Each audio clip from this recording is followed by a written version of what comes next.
Ok, Yasmin, vamos começar aqui. Se aparecer mais alguém, a gente dá continuidade. Tá bom? Deixa eu só te lembrar que essa aula está sendo gravada, tá bom? Para depois ser postada no canal do YouTube. Na última aula, a gente trabalhou com os temas e a correção da semana 4 do segundo PET. Opa! Oi, Davi. Oi, Tudo bom? tudo? Beleza. Davi Augusto Alves da Cunha, né? Sim. Ok, coloquei aqui sua presença.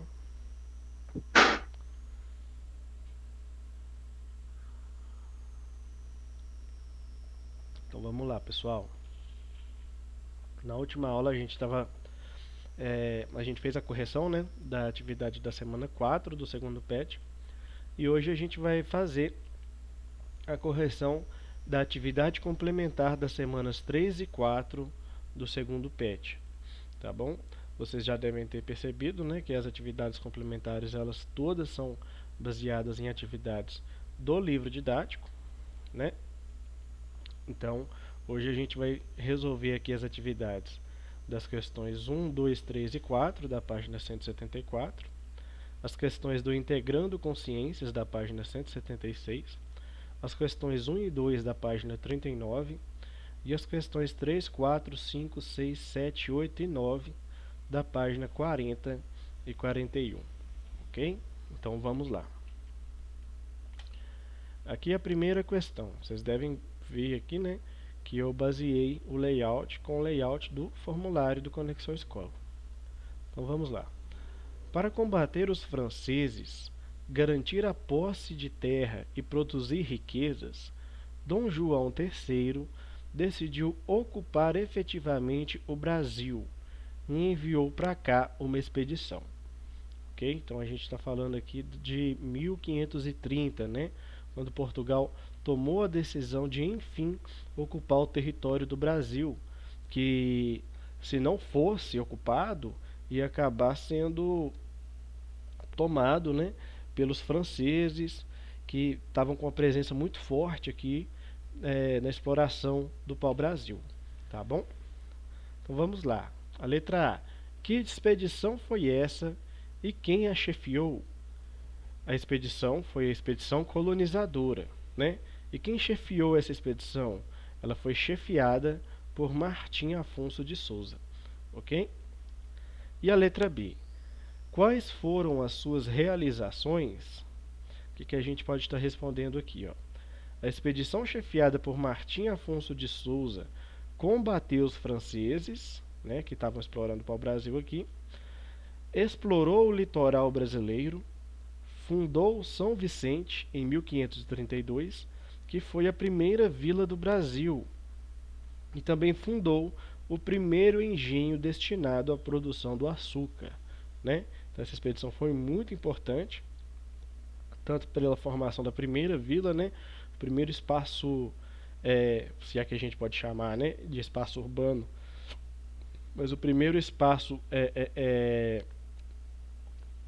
oficialmente fixo, né, de Portugal aqui no território, e também iniciou o processo de produção do açúcar, né, dando início aí também ao ciclo do açúcar, mais ou menos aí em 1530, 1532 em diante, ok? Agora número 2. Escreva no espaço abaixo um pequeno texto sobre a colonização do Brasil, seguindo o roteiro. E aí vocês têm que escrever um texto, né, nessa questão, seguindo aqui esses 3 pontos aqui, ó. O primeiro, os motivos pelos quais Dom João III escolheu a cana-de-açúcar, né?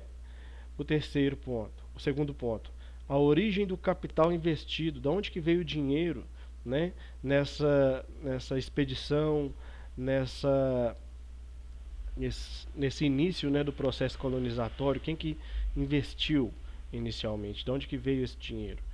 E o terceiro ponto, a mão de obra usada inicialmente, né, nesse processo de produção colonial aqui, tá bom? Então escrever um texto abordando esses 3 temas aqui, ó.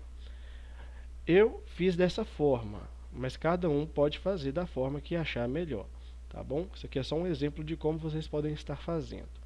Eu fiz assim, ó. Quando o território brasileiro começou a ser explorado por Portugal, os colonizadores deram preferência à produção da cana-de-açúcar, pois o açúcar era um produto de alta procura, alto valor e grande lucratividade dentro do mercado internacional. Ok? Então aqui a gente já eliminou o primeiro ponto. Agora vamos lá. A origem do capital investido. Dessa forma, foram feitas diversas monoculturas que eram financiadas com capital privado e reguladas, taxadas pela coroa portuguesa. Ok? Então, a origem do capital é o capital privado. Eliminamos aqui o segundo ponto. E o terceiro ponto, a mão de obra usada inicialmente. Nesse primeiro ciclo produtivo, foi usada inicialmente a mão de obra escrava indígena, que depois foi gradualmente sendo substituída pela mão de obra escrava africana. Ok? E aqui a gente elimina o terceiro ponto. Respondemos aqui corretamente a questão. Ok? Vamos lá. A questão 3. Associe as frases a seguir, classificando-as como deveres ou direitos dos donatários. Ok? Então vamos lá. A gente vai ler as alternativas aqui, né? E associá-las, classificá-las como direito do donatário. Quem é o donatário? O donatário é aquele que vai administrar a capitania, né? Vai ser aquele que o rei vai dar o direito de ter a posse, de ter a administração da capitania.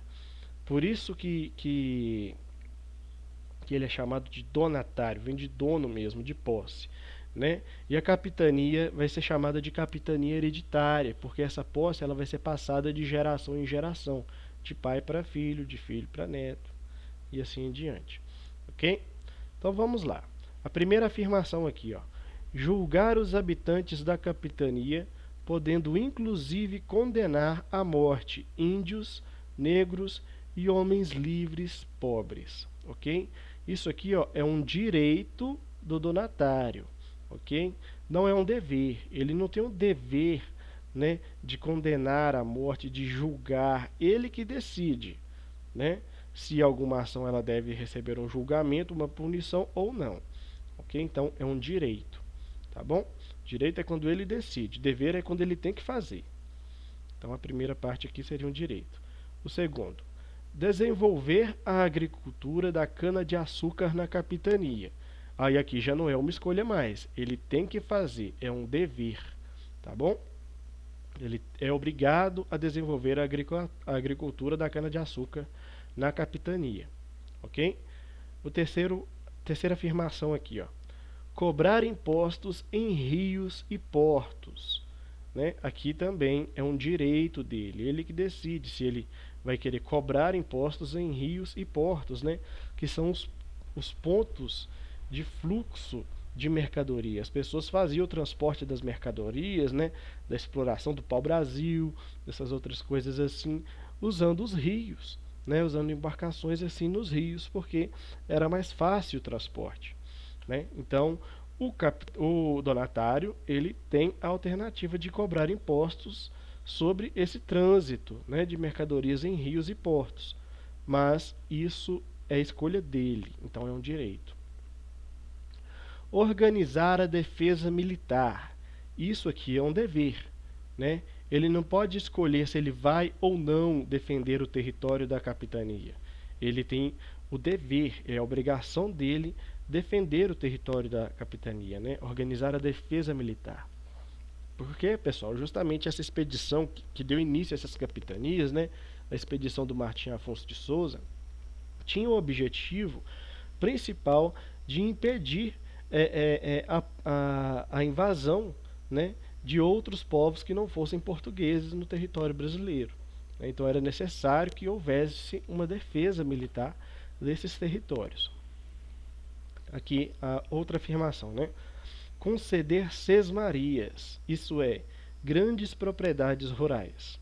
Isso aqui é um direito. Ele vai decidir se ele vai dividir as terras da capitania, né, com pessoas da confiança dele, né, cedendo essas grandes propriedades rurais, ou se ele vai manter o controle de tudo sozinho. A escolha dele é um direito. Expandir a fé cristã. Esse aqui é um dever, né? É obrigação dele.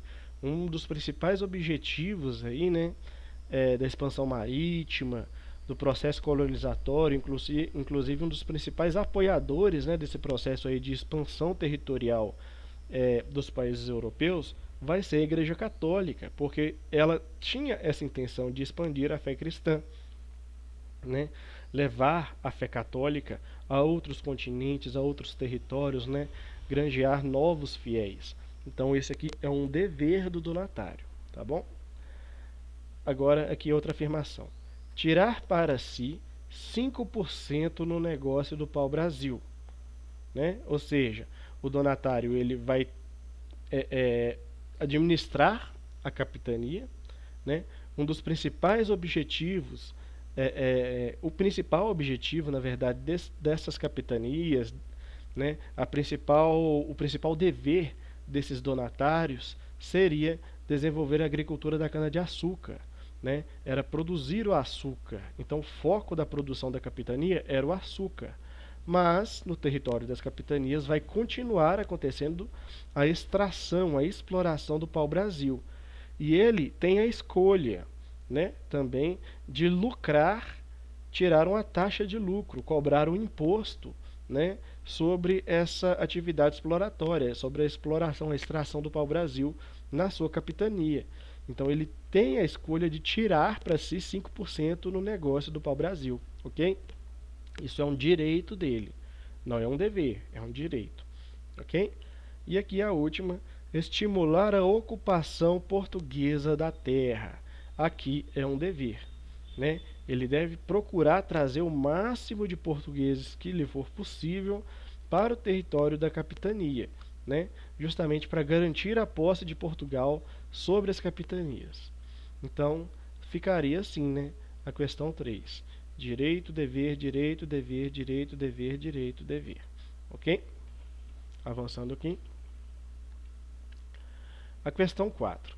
Indique a alternativa incorreta e justifique sua resposta em seu caderno.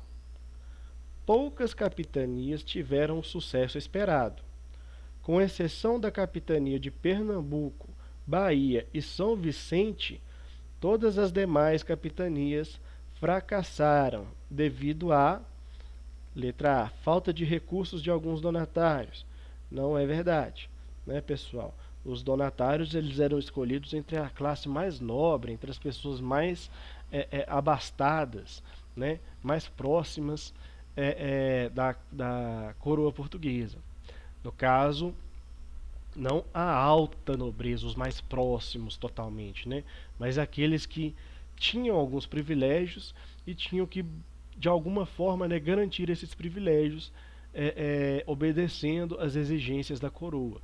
Né? No caso, as exigências da coroa aqui seriam assumir o controle, a posse, a administração das capitanias. Ok? A letra B. Grande extensão de terras a serem administradas. Ok? Peraí. Só um minuto, pessoal.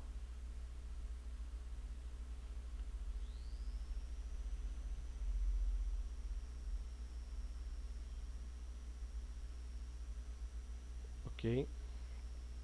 Então aqui, pessoal, a resposta certa da 4 seria a letra D, a selvageria e a traição dos povos indígenas, né? Essa aqui seria a alternativa incorreta. Como que vocês podem justificar essa escolha aqui da letra D no seu caderno? Vocês podem escrever algo assim, ó.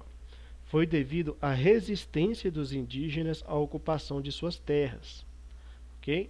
E é bom a gente ter um foco nessa questão para questionar a visão estereotipada dos indígenas, né, descritos em documentos da época como selvagens e traiçoeiros. Por que não? Os índios não é que eles eram selvagens, eles tinham uma cultura diferente, uma visão de mundo diferente, né, uma configuração social diferente da que os portugueses tinham. Ok? Depois vai vir aqui esse texto, né, para a gente ler aqui e estar respondendo as questões. Vamos lá. Médicos de almas e de corpos. Presume-se que a gripe, causada pelo vírus influenza, se propagasse na Europa desde o século XII. Quando atravessou o Atlântico, atingiu uma população imunologicamente incompetente para combatê-la, e o resultado foi a catástrofe, né? Ou seja, está falando aqui, pessoal, sobre o vírus da gripe, né, que era propagado, que já era comum na Europa, mas não era conhecido aqui na América, né? E quando os portugueses vieram e trouxeram o vírus da gripe, ele acabou atingindo muito fortemente aos nativos que aqui viviam, né? Os vírus da influenza têm alta capacidade de mutação e adaptação. Se multiplicam nas células do trato respiratório, misturam-se às secreções ali existentes e são transmitidos por partículas de aerosóis ao respirar, tossir e ou mesmo falar. Ok? Aqui a gente tem uma capa, né, desse livro aqui da Cristina Gurgel, Doenças e Curas, o Brasil dos Primeiros Séculos, né? Vamos seguindo aqui sobre esse tema. A primeira epidemia de gripe no Brasil teria ocorrido em 1554, na capitania de São Vicente, e seus efeitos foram testemunhados por um personagem ilustre na história do Brasil, Hans Staden. Ele notou o desaparecimento de famílias inteiras na tribo Tupinambá, em que permanecia como prisioneiro sem que adoecesse. Inclusive, pessoal, no livro do Hans Staden, ele vai mentir, né, para esses tupinambás, para evitar que esses tupinambás o matassem, né? Ele era prisioneiro lá na aldeia dos tupinambás, e a intenção deles era matá-lo e comê-lo, né? E ele mentiu falando que Deus tinha poupado ele da morte, né? Porque estava zangado com os tupinambás por querer matá-lo, né? Por duvidar da autoridade do Deus dele, ok? Ele usou esse argumento aí para tentar evitar que ele fosse assassinado e comido pelos tupinambás. Mas, na verdade, ele não adoeceu porque ele era um europeu, né? E a doença da gripe, o vírus da gripe era bem comum no território europeu. Esse não foi um episódio único, mas vários se repetiram e causaram verdadeiras tragédias entre a população nativa. A perda da população levou à redução gradual do número de nativos, que de milhões passaram a poucos milhares em um curto espaço de tempo. Ok? Seguindo aqui. Aí, essa questão vai trazer a letra A. Localize no texto o trecho em que se afirma que os nativos da América não tinham defesas naturais contra a gripe causada pelo vírus influenza, né? O que a gente pode tirar aqui do texto para confirmar essa afirmativa aqui, que os índios eles não tinham, né, imunidade contra o vírus da gripe? A gente pode tirar esse trecho aqui, né? Quando a gripe atravessou o Atlântico, atingiu uma população imunologicamente incompetente para combatê-la e o resultado foi a catástrofe. Ok? A letra B. Por que Hans Staden não contraiu a gripe, embora vivesse entre os índios tupinambás e tivesse presenciado a morte de muitos deles? É que a gente pode responder aqui, ó. O corpo do europeu Hans Staden tinha defesas naturais contra a doença.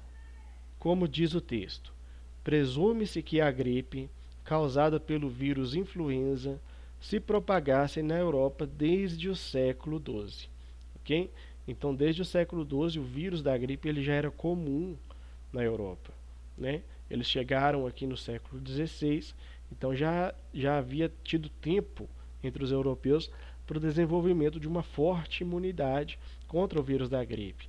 E essa imunidade ela não acontecia da mesma forma com os indígenas aqui no território brasileiro, né, que acabavam sofrendo muito aí com o vírus da gripe. Inclusive, pessoal, dizem que mais pessoas morreram devido a essas epidemias do que propriamente aos conflitos, né, entre portugueses e indígenas e nativos. Ok? A letra C. Qual seria a forma de estimular o corpo a produzir defesas naturais contra o vírus influenza?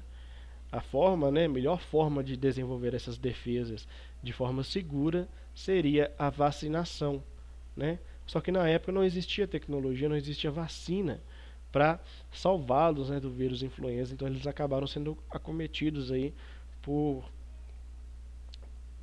por uma morte em série, né, devido ao contágio aí do vírus influenza, a contaminação e o contágio. A letra D. Em que consistem as vacinas, né, que é um tema bem relevante aqui nos nossos temas atuais. Em que consistem as vacinas? O que a gente pode estar respondendo aí? Ó? As vacinas consistem na aplicação de vírus atenuados ou pedaços de vírus no corpo. Não é o vírus inteiro, não é o vírus com a capacidade, né, de se reproduzir, de gerar a doença no corpo. Né? Tem só uma parte do código genético, uma parte daquele vírus ali. Ó. O organismo estimula a produção de mais células de defesa. Nosso corpo ele começa a produzir mais células de defesa, que reconhecem o vírus como corpo estranho. Em uma possível infecção, o sistema de defesa do corpo reage de forma mais rápida e intensa para combater os vírus. Ok? Então, assim que funciona o mecanismo de imunidade que é promovido pela aplicação de vacinas. Agora vamos aqui às atividades do retomando. Inicialmente vamos fazer aqui o texto, a leitura desse texto, né? Comentários sobre a África. Vamos lá. A África é um continente habitado por povos de diferentes origens. A África do Norte, por exemplo, é habitada predominantemente por indivíduos de origem árabe, mouros, tuaregues e aparentados. Já ao sul do deserto do Saara, predominam povos negros africanos. Milhões de brasileiros descendem desses povos.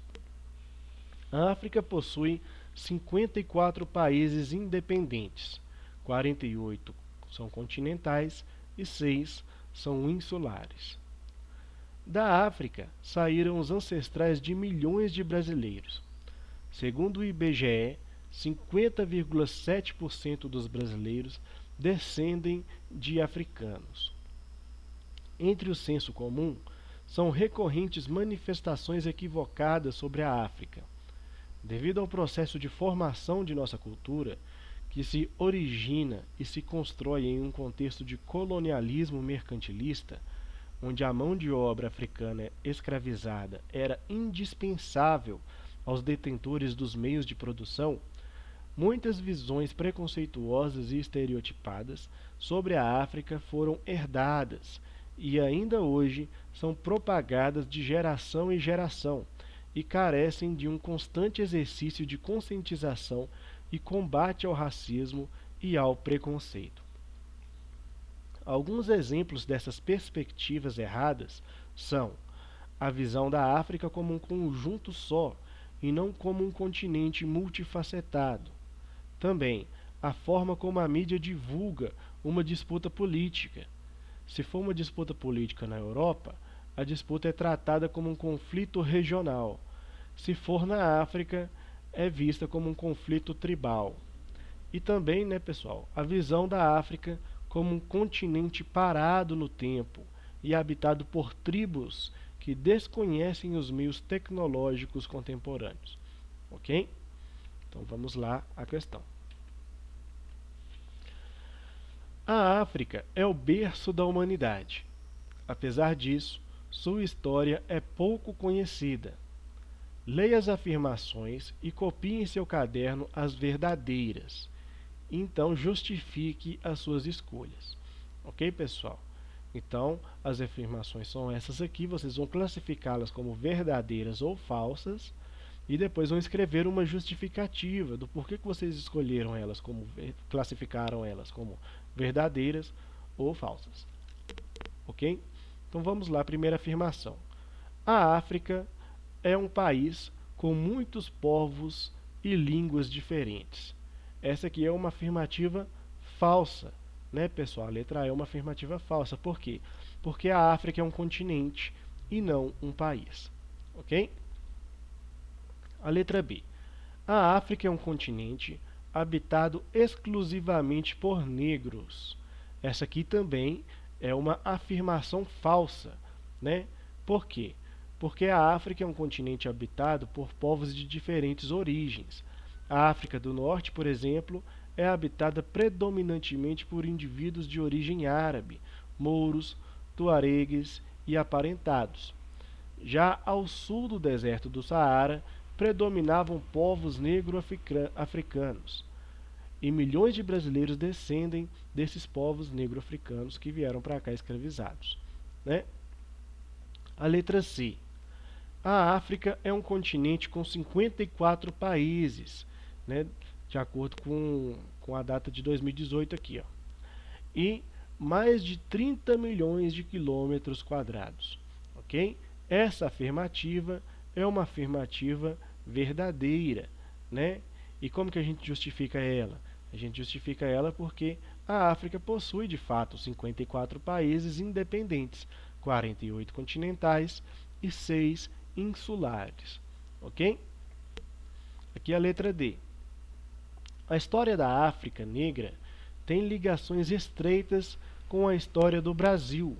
Essa aqui também é verdadeira, né, pessoal? Por quê? Porque da África saíram os ancestrais de milhões de brasileiros, ok? E a letra E. Grande parte da população brasileira descende de povos africanos. Essa aqui também é verdadeira, né, pessoal? Porque, segundo o IBGE, 50,7% dos brasileiros descendem de africanos, ok? Então, assim, vocês podem responder corretamente a questão 1, tá bom? Vamos agora à questão 2. Observe o mapa com atenção e responda no caderno. Olha só esse mapa, pessoal, o mapa que mostra o comércio transsaariano, né, dos séculos 10 ao século 15, ok? O recorte aqui do continente africano e a rota aqui, né, que era ocupada aqui pelo deserto do Saara. Aqui, nesses pontos vermelhos aqui, tracejados, seriam as rotas comerciais transsaarianas, que a gente vê aqui, né? No ponto azul contínuo, a gente tem os limites aproximados do deserto, né? Aqui nessa região aqui. Aqui nesse ponto contínuo laranja, a gente tem os limites aproximados da floresta, né? Que seria esse ponto aqui, ó, passando aqui. Aqui, nessa parte em roxo, seria a região do Sahel, ok? Esses pontinhos amarelos seriam as maiores fontes de ouro, como a gente pode ver aqui, né? Grande parte deles aqui fica próximo ao que era o Império Mali, né? Aqui em verde seriam as maiores fontes de sal, né? Que a gente vê aqui os vários pontinhos. E aqui em vermelho as maiores fontes de noz de cola, né? Que seria aqui esses pontinhos vermelhos aqui, ok? E os pontinhos negros, os pontinhos pretos, seriam as cidades, tá bom? Então, aqui o mapa do comércio transsaariano. Vamos à questão. Letra A. Qual é o assunto principal do mapa? O assunto principal do mapa é o comércio através do Saara, como se pode ver no seu título, ok? Aqui a gente pode ver. A letra B. Além das rotas de comércio, que outras informações importantes o mapa nos dá?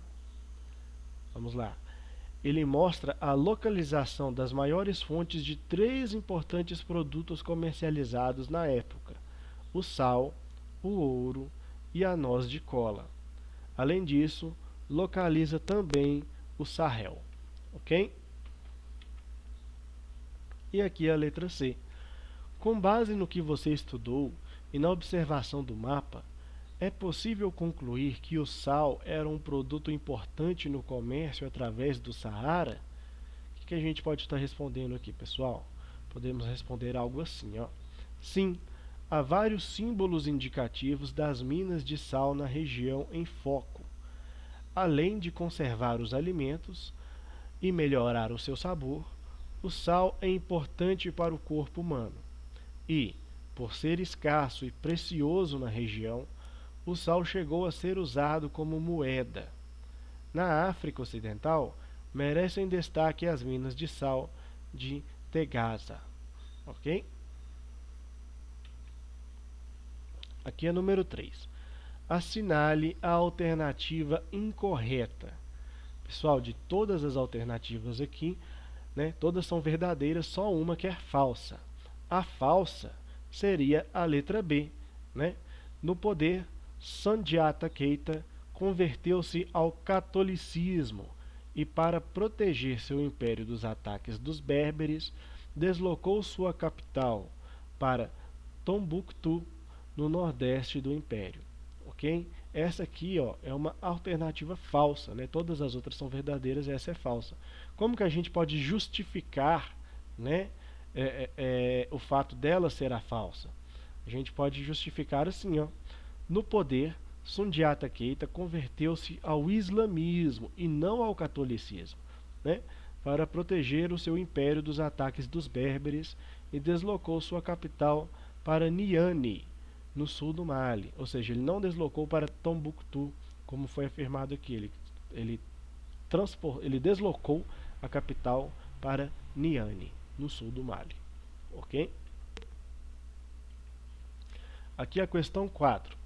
Assinale a alternativa incorreta. Pessoal, ou seja, mais uma daquelas questões, né, onde todas as alternativas são verdadeiras, todas são corretas, só uma é falsa, só uma que é incorreta.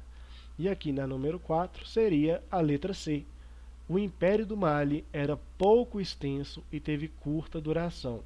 Essa não é verdadeira, essa é falsa, né, pessoal? Por quê? Porque o Império do Mali, ele era extenso e teve longa duração, ok? Então aqui a número 4 seria a letra C. Agora a questão 5. Leia o texto e responda. Ok? Vamos ler aqui. No século XIV, Tombuctu e Djenné desenvolveram-se ainda mais com a sua integração ao comércio transsaariano.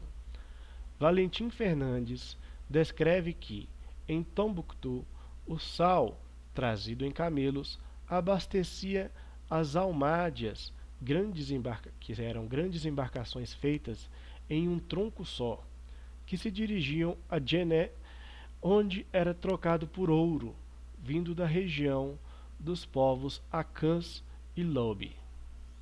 De Djenné, o sal rumava à savana e, dali, à floresta. Esse comércio entre a savana e a floresta era realizado pelos soninques e pelos mandingas, esses últimos conhecidos também como Wangara. Ok? A fonte do texto aqui é da Regiane Matos. História e Cultura Afro-Brasileira. Vale ressaltar também que, além do polo comercial, a cidade de Tombuctu tornou-se também um importante centro intelectual. Na época descrita no texto acima, Tombuctu reunia cerca de 150 escolas corânicas, com milhares de estudantes vindos de vários lugares. Em Tombuctu foi erguida também a mesquita de Sankoré, onde passou a funcionar a universidade de mesmo nome. Né, pessoal? Então aqui a gente tem uma descrição bem aprofundada da cidade de Tombuctu. Ok? A letra A. Qual o assunto principal do texto? O assunto principal, né, seria o comércio envolvendo sal e ouro e as cidades de Tombouctou e Djenné. Ok? Letra B. Vimos que, ao longo do século XIV, além de polo comercial, a cidade de Tombouctou tornou-se também um importante centro intelectual. Justifique usando o que você aprendeu sobre o assunto. O que a gente pode responder aqui nessa letra B, pessoal? Podemos falar algo assim, ó. Na época, Tombouctou reunia cerca de 150 escolas corânicas, com milhares de estudantes vindos de vários lugares. Em Tombouctou foi erguida também a mesquita de Sancoré, onde passou a funcionar a universidade de mesmo nome. Ok? Agora aqui a gente tem essa imagem, né, da mesquita de Djingareba. Vamos lá, ler aqui a legenda. A longa duração e o poder do Império Mali podem ser explicados em grande parte devido à adoção de uma política de consulta aos povos dominados que respeitava suas tradições. O Império Mali também contava com um poderoso exército composto por arqueiros, lanceiros e cavaleiros. Também possuía o controle das áreas de extração de ouro e tinha uma poderosa capacidade de reprimir rebeldes em caso de revolta. Somando-se a tudo isso, a notável implementação de uma política de consulta aos povos dominados e respeito às suas tradições, como já foi citado, tem-se como resultado a razão que explica a força e a duração do Império Mali. Ok? E aqui a gente tem a imagem da mesquita de Djingareba. Seguindo aqui, vamos lá. A número 6. Assinale a alternativa incorreta. Segundo o historiador José Rivair de Macedo, a longa duração e o poder do Império Mali podem ser explicados pelos seguintes motivos. Né?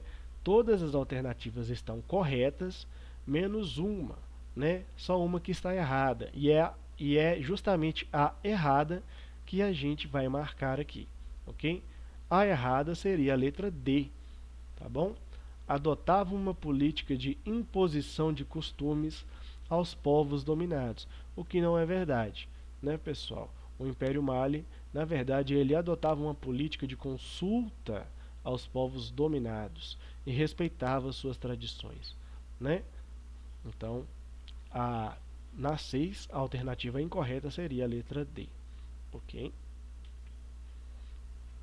A questão 7. O que explica a força e a duração do Império Mali? O que a gente pode responder aqui, pessoal? Um poderoso exército composto por arqueiros, né? Os fatores aqui que explicavam a força e a duração. Eles tinham um poderoso exército composto por arqueiros, lanceiros e cavaleiros. Eles também tinham o controle das áreas de extração de ouro. E eles também tinham uma boa capacidade, né, de reprimir rebeldes em caso de revolta. E além disso tudo, eles tinham a prática, né, da adoção de uma política de consulta aos povos dominados e o respeito às suas tradições. Então, todos esses fatores aí somados, né, explicam a força e a duração do Império Mali. Ok? Aqui a questão 8. Leia o texto abaixo e, conforme a sua interpretação, ou seja, essa é uma questão de resposta pessoal, né? Vai de acordo com o que você entendeu do texto. Conforme a sua interpretação, responda: qual das duas explicações você considera mais convincente? Então vamos lá. Razões da expansão dos bantos é o título do texto. Vamos ao texto. Os estudiosos formularam duas teorias para explicar a extraordinária expansão e conquista territorial dos bantus pela África, né, nos territórios que antes eram dominados em parte pelos povos Khoisan, que eram povos nômades, né? Vamos lá, caçadores-coletores. Vamos lá. A primeira teoria que explica as razões da expansão dos bantus Essa primeira teoria ela defende que, por serem bons agricultores, os bantus conseguiam se alimentar melhor, viver por mais tempo e se multiplicar com rapidez. Com esse aumento de população, foi preciso buscar novas terras para plantar e viver. Daí a velocidade e a abrangência da expansão banta. Então, essa aqui seria a primeira explicação da expansão dos bantus. A segunda explicação. Outra teoria associa a expansão dos bantus ao domínio do ferro, com o qual faziam armas mais eficientes. De posse dessas armas, eles venciam os adversários que iam encontrando pelo caminho, ocupando novos espaços em pouco tempo. Ok? Então, de acordo com a sua interpretação, você vai escolher qual dessas explicações, qual das duas explicações, melhor explica a expansão dos povos bantus no território da África. Ok? Então, essa é uma questão de resposta pessoal. A ideia é estimular a capacidade de o aluno argumentar em defesa de um ponto de vista.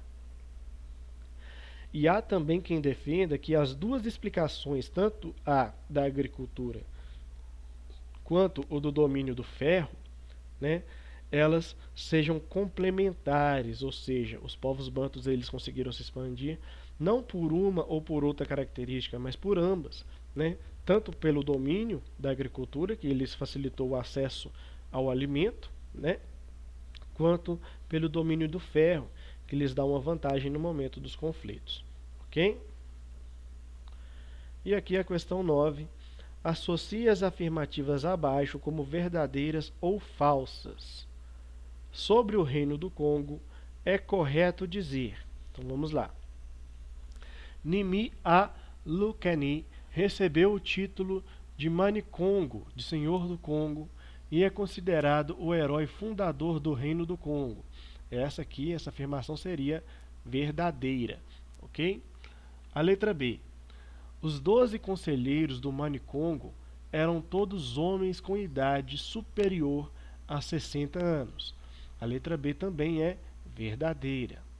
A letra C. Entre os congos, as mulheres se dedicavam à caça, à pesca e à coleta de alimentos. Já o trabalho na agricultura era feito por homens. Então essa aqui, a letra C, seria falsa, pessoal. Tá bom? A letra D. Os congos conheciam técnicas apuradas de fusão do ferro. Segundo a tradição, o fundador do Reino do Congo era um rei ferreiro. Por isso, os trabalhos em ferro eram reservados aos nobres. Ok? Essa aqui seria verdadeira. A letra E. A moeda do Congo era o nzimbo, uma espécie de concha marinha obtida na ilha de Luanda. A exploração dessas conchas era monopólio do rei. Ok? Essa letra E aqui também é verdadeira. E a letra F.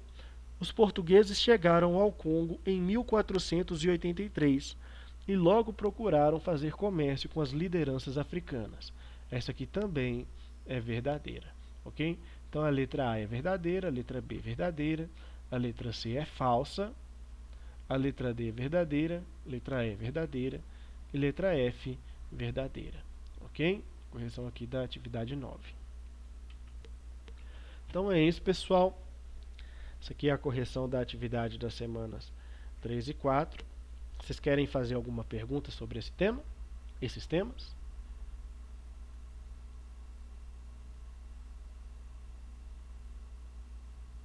Oi, pessoal. Oi. Vocês têm alguma dúvida? Querem fazer alguma pergunta? Não. Beleza, pessoal. Então é isso aí, tá? Espero que essa aula tenha sido de bom proveito para vocês e até a próxima. Até. Tchau. Até, valeu. Tchau, Tchau. obrigado pela aula. Eu que agradeço. Até mais.